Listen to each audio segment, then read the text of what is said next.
Early sports specialisation. What does it mean? What are the impacts? And what could be done better?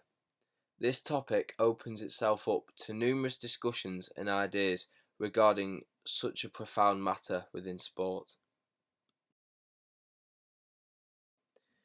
So, would you allow your child to only study one subject at school? Parents would be concerned if they sent their child to school for them to only learn one subject and miss valuable learning opportunities in other lessons. This may be the same case within sport as we discuss early specialisation and the focus on specific sports with the aim of achieving success rather than a plethora of sports for the social and recreational benefits for young people.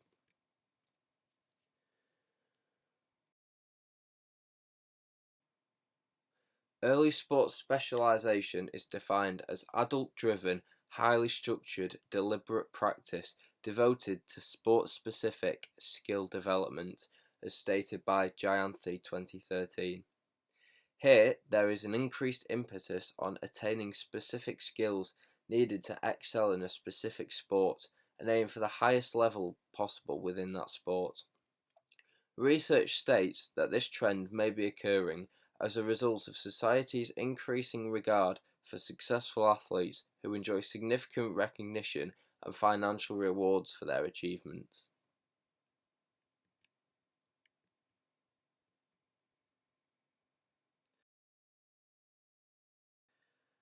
Despite coaches, parents and players longing to focus on specific sport from an early age with a shared desire for success, both financially and successfully, early sports specialisation does not always result in stardom and success. As stated by Jayanthi 2019, the consensus was that specialisation before adolescence may increase the risk of overuse injuries and burnouts. Among US athletes aged 7 to 16 years, the burnout rate is 20%. In a study on 465 youth basketball athletes, nearly 22% of them showed signs of severe burnout.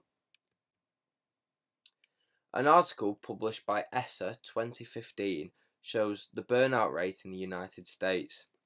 Here, that is a significant 45% of young athletes get tired of the sport by 15 and drop out altogether.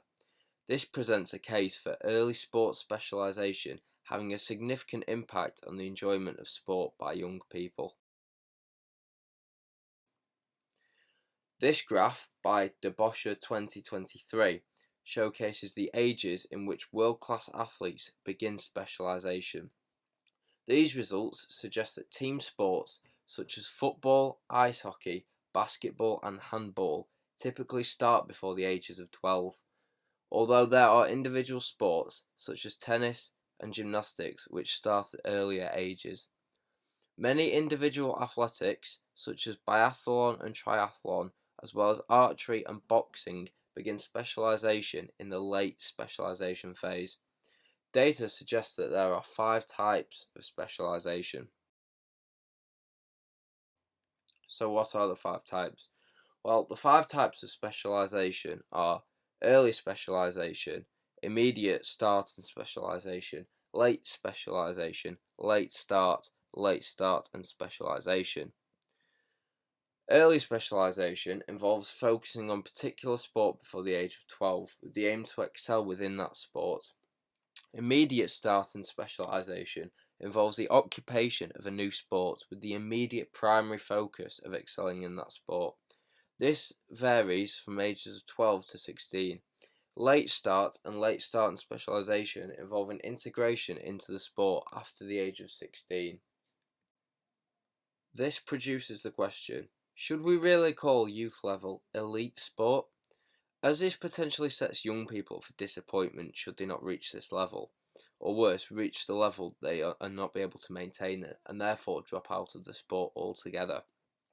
This increases pressure from coaches, parents, and players themselves to push their limits from a young age and work tirelessly to reach the so-called elite level, which they deem to be considered the top of performance.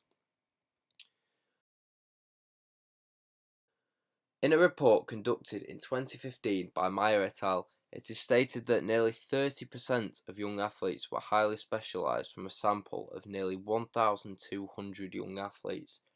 This idea of early specialisation suggests that from ages as young as 12, athletes are specialising themselves in team sports to provide them with a potential platform and focusing in developing their talent in one area. This may limit the enjoyment in which the players have and closes potential doors and pathways for other recreational opportunities within other sports.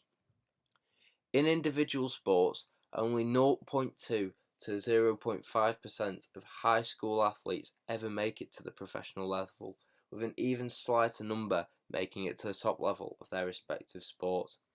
The same article showcases the training history of 2004 Olympians and found that the mean age of sport initiation was 11.5 years.